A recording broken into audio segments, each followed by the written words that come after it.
Hey everyone, welcome to a deep dive into some chilling urban legends that, against all odds, turned out to be true. These aren't ghost stories or paranormal tales, just real documented events that prove reality can be way creepier than fiction. We're diving into 3 unsettling cases, so buckle up and let's get started. First, the body under the bed. You've probably heard this urban legend. Someone checks into a hotel, notices a weird smell, maybe some odd stains, and eventually discovers a dead body hidden under the mattress or in the box spring. It sounds like something straight out of a slasher flick, but it's happened more times than you'd want to believe. One of the most infamous cases was in 2010 at a budget lodge in Memphis, Tennessee. Guests checked into a room and immediately noticed a foul odor. They complained to the staff, but no one took it seriously at first. After days of sleeping in the room, they finally demanded a thorough inspection. What they found was horrifying. The decomposing body of Soni Millbrook, a missing woman, stuffed inside the bed frame. The smell wasn't just bad housekeeping, it was a crime scene. This wasn't a one-off either. In 1988, at a motel in Atlantic City, New Jersey, a couple found a body under their bed after noticing a strange smell. Another case in 1999 at a Days Inn in Colorado revealed a similar grim discovery. In Florida, a 2003 case at a Capri motel had guests unknowingly sleeping over a hidden corpse for days. These incidents often involve victims of foul play, hidden by perpetrators who bank on hotel staff not checking thoroughly. It's a stomach-churning reminder to maybe give your hotel room a once-over, especially if something smells off. The pattern across these cases is eerie.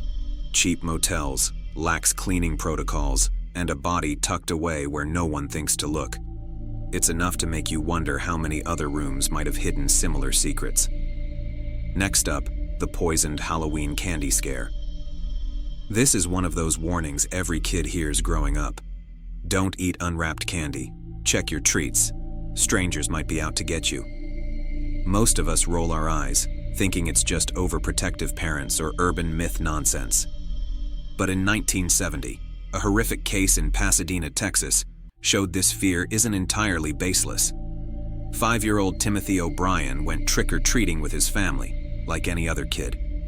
He ate some Pixie Stix candy from his haul and soon became violently ill. Tragically, he died before reaching the hospital. Tests revealed the candy was laced with cyanide, enough to kill multiple adults, let alone a child. At first, suspicion fell on some malicious neighbor handing out poisoned treats, fueling the urban legend we all know. But the truth was even darker. Timothy's own father, Ronald Clark O'Brien, had poisoned the candy to collect a life insurance policy he'd taken out on his son. He even gave tainted candy to other kids in the group to make it look random, though thankfully they didn't eat it. O'Brien was convicted and later executed, but the case left a lasting mark. It amplified fears about Halloween safety, leading to X-ray checks for candy and warnings that persist today. While random candy tampering is exceedingly rare, most cases involve someone known to the victim, not a stranger. The O'Brien tragedy proved the danger is real. It's a grim lesson. Maybe don't trust every piece of candy, especially if it's not factory sealed. Finally, the stranger in the house. This urban legend is the stuff of nightmares. You're home alone, getting creepy phone calls or texts, maybe hearing strange noises, only to realize the danger isn't outside. It's already inside your house. In 1987, a Chicago woman named Ruthie Mae McCoy lived this horror. She called 911, frantic, reporting that someone was trying to break into her apartment through her bathroom medicine cabinet. The operator thought it sounded bizarre. How could someone crawl through a cabinet? Police didn't respond urgently, assuming it was a misunderstanding. Days later, McCoy was found shot dead in her apartment. The investigation uncovered a chilling truth. Her public housing complex, part of Chicago's notorious Cabrini Green, had a design flaw. The walls were so thin and the medicine cabinets so poorly secured that intruders could pry them open and crawl between apartments. This wasn't a one-time thing. Residents reported multiple break-ins using the same method. Criminals, often from within the complex, exploited this to rob, assault, or worse. McCoy's murder, linked to a neighbor with a history of violence, became a symbol of neglect in public housing.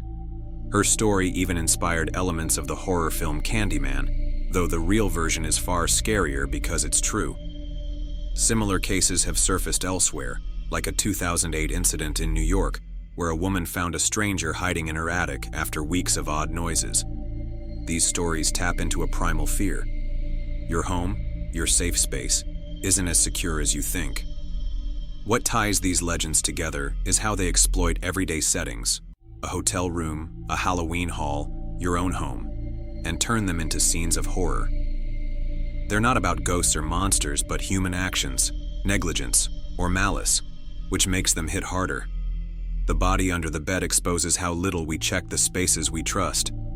Poisoned candy reminds us that betrayal can come from those closest to us. And the stranger in the house?